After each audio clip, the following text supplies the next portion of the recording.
College Classic! Did you say College Classic? Well, sure you did. Does God exist? Are you going to start that now, huh? Does God exist? Get out of here, backhand. No, really, does he exist? Come on. God exists now, Mom! You have to go put it. God exists! Okay, he exists! Ah! Okay, God exists. My friend Roy Compton used his mom. When we were in elementary school, she would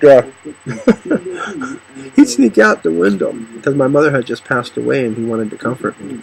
So he said, "We're going into my clubhouse, and you can sleep in there, and I'll get you blankets." So we did that, and I didn't want to be at my house. I didn't want to be nowhere. I just wanted to be somewhere. So I went into his clubhouse, and I was asleep, and I was all covered up in blankets. And his mother came out, and she goes, "Who's back here?" I was quiet. I didn't say nothing. She goes, "Who's back here?" And Ronnie came, her son, my friend's brother, and he had a flashlight, one of those big yellow ones. You push it in the back, and it lights up everything. And boom! I was sleeping in the covers. She says, "What are you doing back here, Chris?" And I said, "Miss Compton, I'm sorry." And she goes, "You go home right now and you tell your dad. You tell your dad, because I'm going to have a talk with him."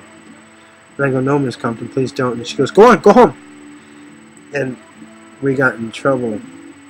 And I was running away from home. And a lot of kids would do it then. But we had to have some place to run to. If they had a local church, a Catholic church in Cunningham, I would have ran to the church if the doors were open. Today, doors of churches are not open 24 hours because no one has any respect for Jesus Christ. So when you think about that question, does God exist? The existence of God goes as far as whether or not your country respects God. Because trust me, in other countries, God doesn't exist. Though his existence is real. A fundamental question about origins.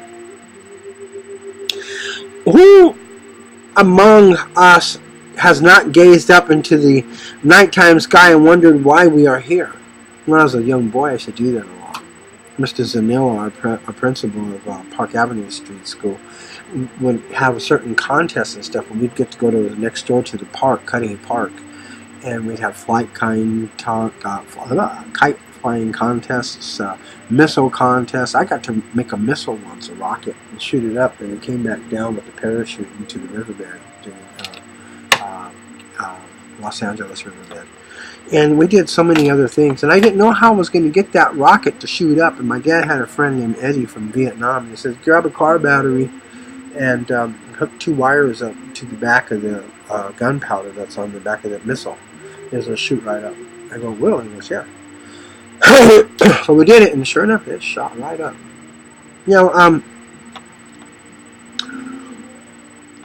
What is the purpose of life? Well, it's to prosper. It's to share. It's to create and procreate. Children, job, love of God, and continue that way until Christ returns. That's the way it is. Now, Christ raptured off people and they're gone. That's a falsehood.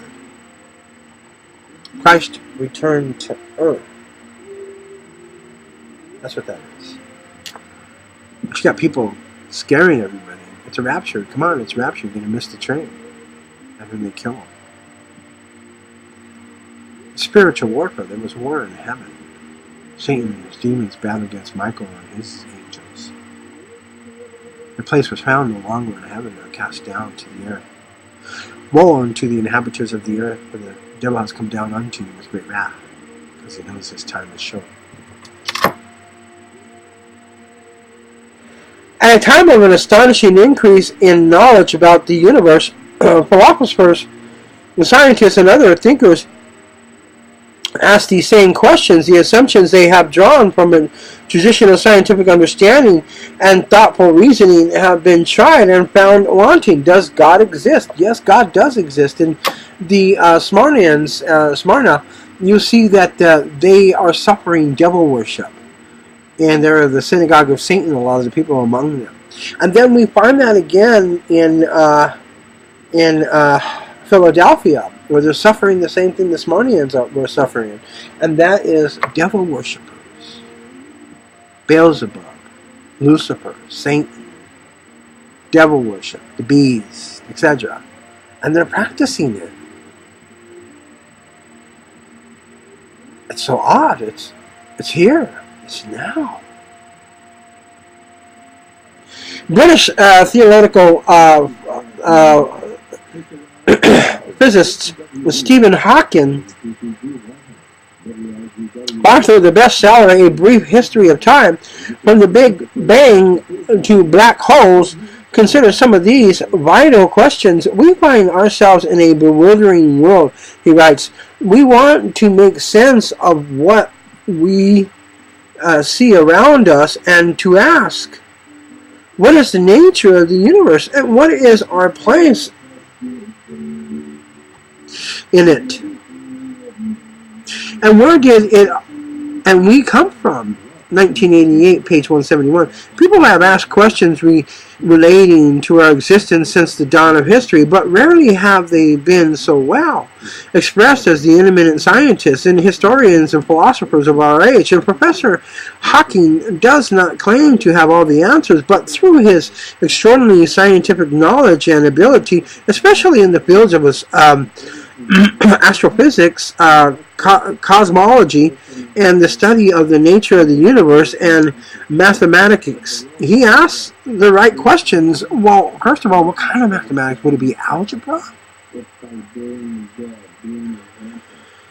He is not the only scientist to ponder these fundamental questions. The late Carl Sagan of the 1980 TV series Cosmos, also a brilliant scientist and best-selling author, wrote in his introduction to Hawking's book, "We go about our daily lives understanding almost nothing of the world. We give little thought to the machinery that generates the sunlight that makes life possible, and to the gravity that glues us to an earth that would otherwise send us spinning off into space, or to the atoms of which we are made and on whose stability we fundamentally depend."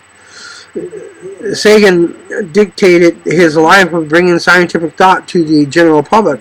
And notice another of his observations, except for children, we do not know enough not to ask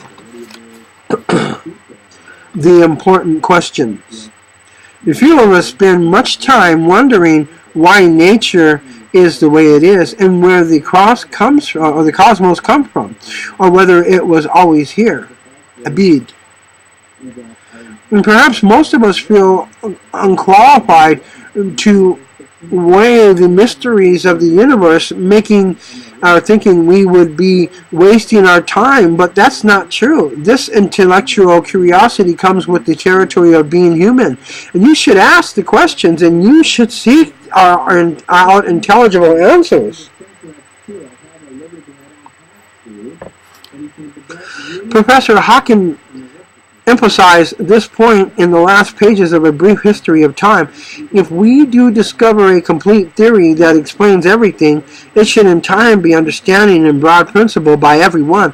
But just a few scientists, then we shall all, philosophers, scientists, and just ordinary people, be able to take part in the discussion of this question of why it is that we are and the universe exists. And he concludes, if we find the answer to that, it would be the ultimate triumph of human reason, for then we would know the mind of God. The truth of the matter is that God loves us. He wants us to be a created being before Him. You see, He's God. It's in his nature to be God, to rule. And we are created in his image, so we have that same nature, but the problem is that we rule. But we don't rule over God. We rule like gods. Therefore, we have what he has. Now hold on. We have the ability to create our sons and daughters. This is College Classic Campus Hits. God bless you.